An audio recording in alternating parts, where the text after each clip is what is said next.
Greetings and salutations, fellow inmates. This is Juniper. If you recall, last time she was a little vocal about wanting to be in the video, so here she is.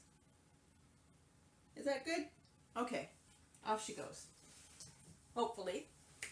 So, it's been 4 long weeks since my last video. I had planned on making quite a few more videos in the meantime, but things don't always go as planned. Nevertheless, I've been keeping quite busy. What do you mean that isn't a word? Of course it's a fucking word.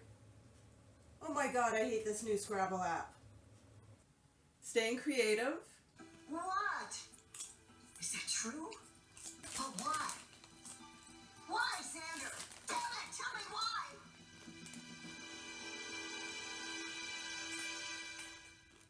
And keeping positive thoughts in my head. Is it morning already? Noon? But without further ado, it's the moment you've all been waiting for to see how the sauerkraut is after 4 weeks. So, the moment of truth.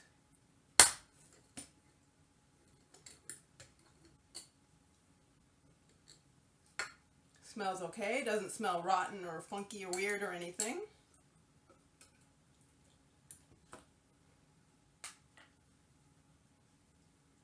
Here goes nothing. Come on. Okay.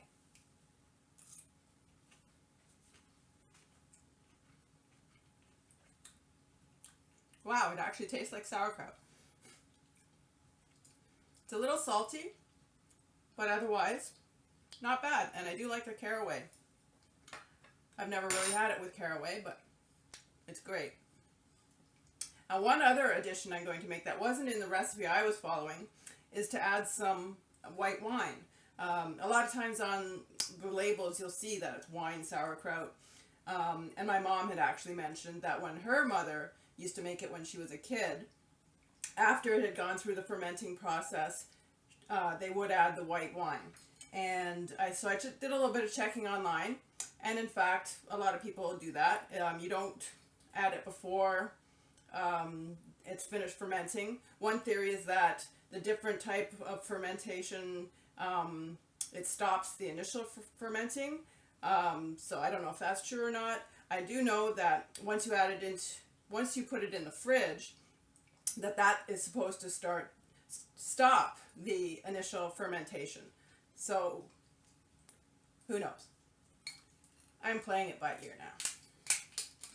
And by the way, this is from somebody, I forget who brought it. This was from 2 months ago, the last time Constantine and I actually saw human beings other than grocery store clerks.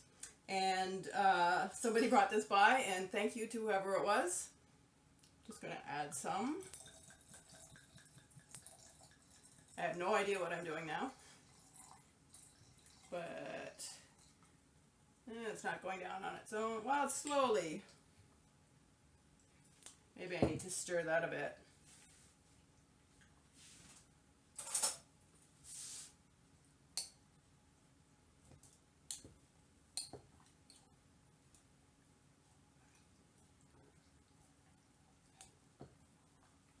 I can hear it bubbling and fizzing. There, it's slowly going down. Add a little bit more.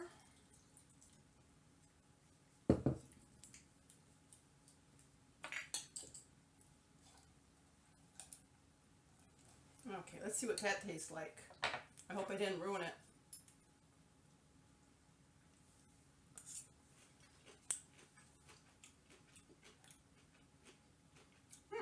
Good. So, I'll put this in the fridge now, and then use it with hot dogs or veggie dogs or sausages or veggie sausages, whatever you want to do with it. And that's that. The next project, as I had mentioned quickly in my last video, is making a sourdough starter. And I should have started this days ago in anticipation of this video, but I couldn't find cheesecloth. I've got some, but it's still in a box somewhere that I haven't unpacked yet. So I do have this dishcloth clean, and it's kind of airy. It's got little holes in it, so hopefully that will do the trick. You need 4 days to make your sourdough starter, and then on the 5th day you can use it to bake bread. So we've got 2/3 of a cup of unbleached flour, and you've got to put it in a plastic or a glass jar, no metal, and 1/3 of a cup of distilled water or filtered water, or you can just take tap water and let it sit out for half an hour before you use it.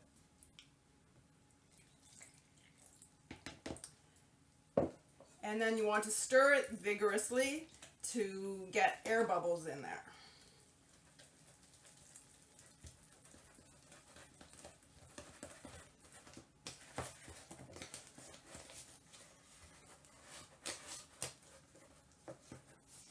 Seems a little dry.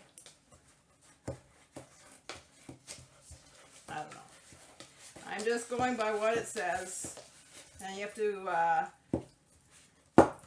scrape the sides.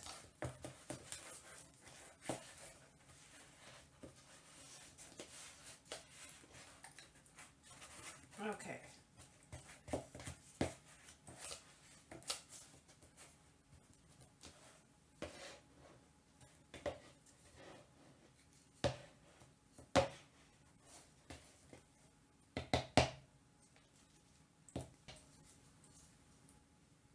All right, good enough.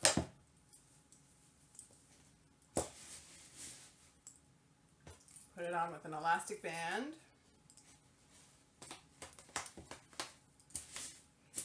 And then you just let it sit for 12 to 24 hours. They say the warmer your room is, the quicker you might be able to do the next step, which is basically repeating what I just did here. Adding another 2/3 of a cup of flour and 1/3 of a cup of water, and stirring that in. It's called feeding your starter. And then you do the same thing on day 3, and then the same thing on day 4. So we'll see what happens. And that's it for today's video. Stay safe, everybody. Stay at home. Wash your hands. Don't touch your face. And wear a mask when you go out. Come on. I know it's not cool, but wear a frickin' mask. Okay? Thanks. Adios. Hey, little squirrel.